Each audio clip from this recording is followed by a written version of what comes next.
Welcome to online learning. Today we'll learn about a new chapter, and the name of this chapter is Towards Freedom. In this chapter, we'll learn about various protests and wars fought against the British colonial power, and we also learn about the famous freedom fighters who fought against the cruel British rule. India has always been famous for spices, textile, jewelry, and walls. The Arabs were among the first to come to India for trade. Then next came the Portuguese, then the French, and at the end came the British.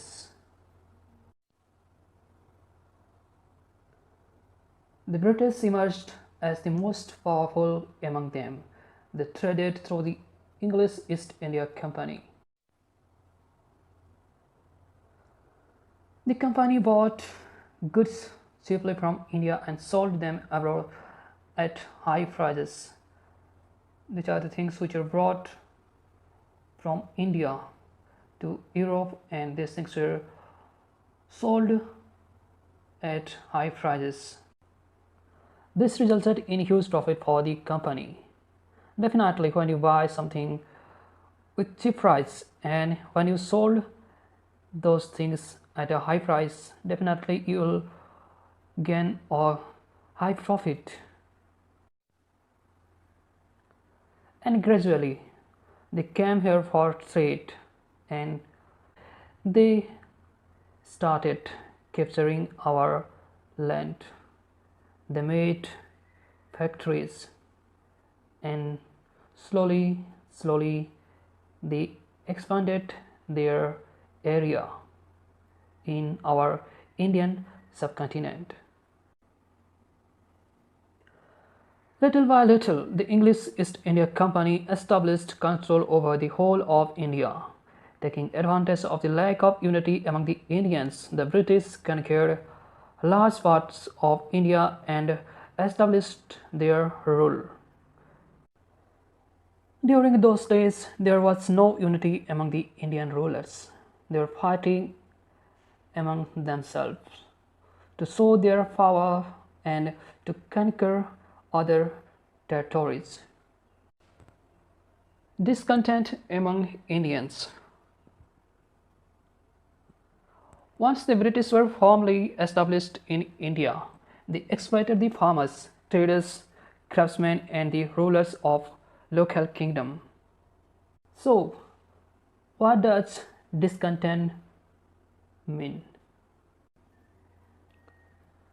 Discontent among Indians.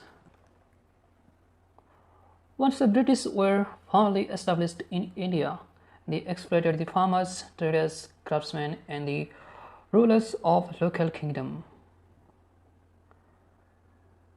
So what was this discontent? Discontent means dissatisfaction with anyone.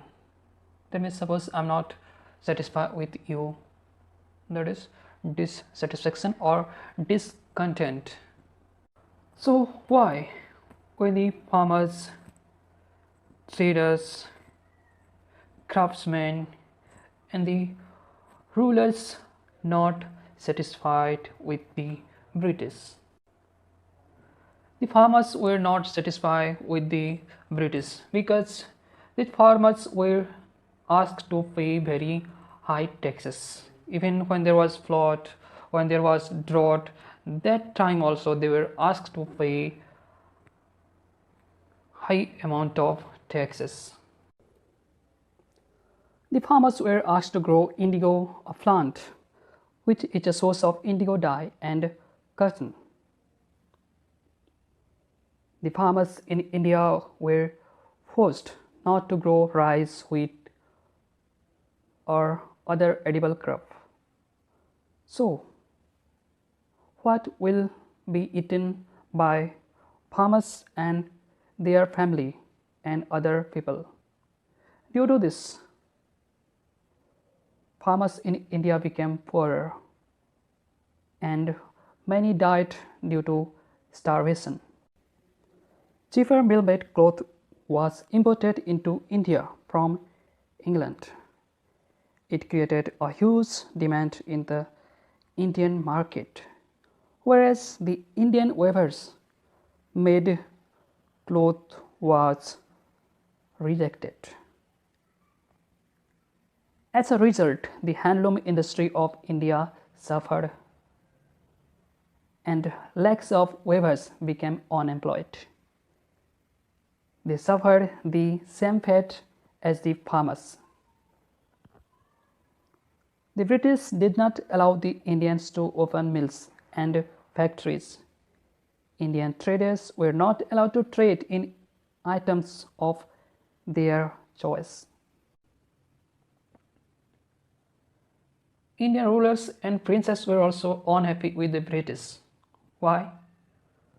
A law was passed by the British which stated that if a ruler did not have a male child, then upon the death of that ruler, his kingdom would be taken by the British. So, what was this infamous law? The name of the law was Doctrine of Leaves. And according to this law, if the ruler did not have any biological heir to the throne, then the kingdom would lapse into the hands of the British. That means the kingdom will be annexed by the British, or it will go to the hand of the British. And by this, they annexed Satara, Nagpur, and Jhansi. And due to this, the Indian rulers were not happy with the British. By using unjust and unfair means, the British sought to expand their hold over India. The dissatisfaction and anger of most Indians led them to revolt. The doctrine of lapse is not only unjust or unfair means, many others unfair means were there. And all these unjust and unfair means were used by the British to expand their hold over India. And due to this, the Indian rulers, farmers, craftsmen, and the traders became angry. Now today's homework. Who were the first to trade with India? Who were the most powerful European to trade with India? What were the items bought from India by the English people, and which crops were grown by Indian farmers possibly? I hope you like today's class. In our next class, we'll be learning about revolt against the British and what had happened after that revolt. Thank you, gracias, mercy. Thank you very much.